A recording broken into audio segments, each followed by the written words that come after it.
Good morning on this Ascension Day of 2024. It is a wonderful day on the church calendar, but I think it's also a very misunderstood day. Most of us know what the message of Christmas entails, and we know what the message of Easter entails. But when it comes to Ascension Day, I realize that a lot of church-going people are still very vague on what the significance of this day is. Now, to help me understand it, um, I was reminded of the movie Lion King. Now, we all know the story of Lion King. The movie starts with that epic music playing that takes you in your mind back to the amazing sunrise over the savannah with the big and small animals and everybody moving along. And it just paints this picture of peace, of getting along. It looks like a wonderful place that we all want to be. And part of the reason that the Pride Rock is portrayed as such a wonderful place where there's peace is because they've got a king called Mufasa who maintains the peace. Now, we know how it goes in the movie later on. Scar plots to overthrow the government, and Scar is Mufasa's brother, obviously, and then he takes over, but Scar is less of a good king. And during Scar's reign, everything falls apart. We see the trees withering. We hear that there's not enough food for everybody. He even institutes slavery, where he puts Zazu in a cage to be a slave. So things are generally not going well. And then Nala goes looking for help, and she finds Simba, the son of Mufasa, who then returns to the Pride Lands. And in an epic battle, he beats, or he overcomes, he overthrows the government of Scar, and he vanishes him, that he would no longer have power or be able to come back as king. So right after that, there's this epic scene where Simba is standing on the rock, that rock where the lions roar, where he was introduced in the beginning of the movie, and Rafiki almost points with his staff and he tells him, you know what to do, and Simba goes forward and he gives an epic roar. And that roar was the moment when Simba became king. And in that moment it starts raining, and it's almost as if everybody knows that it is going to be okay, because a new king has been instated.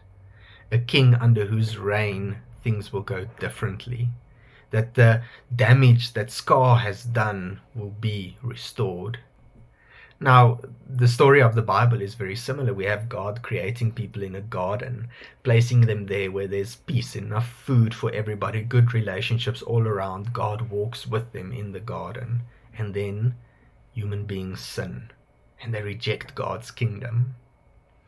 And things start falling apart. Wars and famines, violence.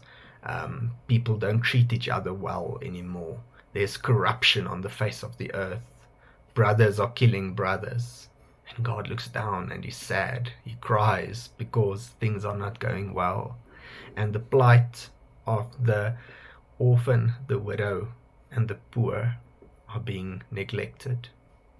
And so Jesus comes, and in the moment where he goes into death and he overcomes death, he beats death, he conquers death and comes out on the other side. He has been victorious, and then he is crowned as king in that moment where he is raised up and taken into heaven. We read that he is placed at the right hand of the Father, the position of power, the position of rule. He is instated, he is coronated in that moment as king. And in that moment, we all know that it is going to be okay. Now, we get to choose whether we accept Jesus as king or not. But there where Jesus is made king, in the world that we live in the different aspects of our lives where we make Jesus king, the shalom, this peace that was there in the beginning in the garden returns. And heaven and earth in those moments start merging. They become one. Heaven is brought to earth. And we know that ultimately Jesus is going to return and is going to restore everything, that there will be heaven on earth, that they will be one, that God's kingdom will finally come in full. And in the meantime, we're living in the time of the already but not yet, the time where Jesus has been crowned king, but it has not fully been realized yet.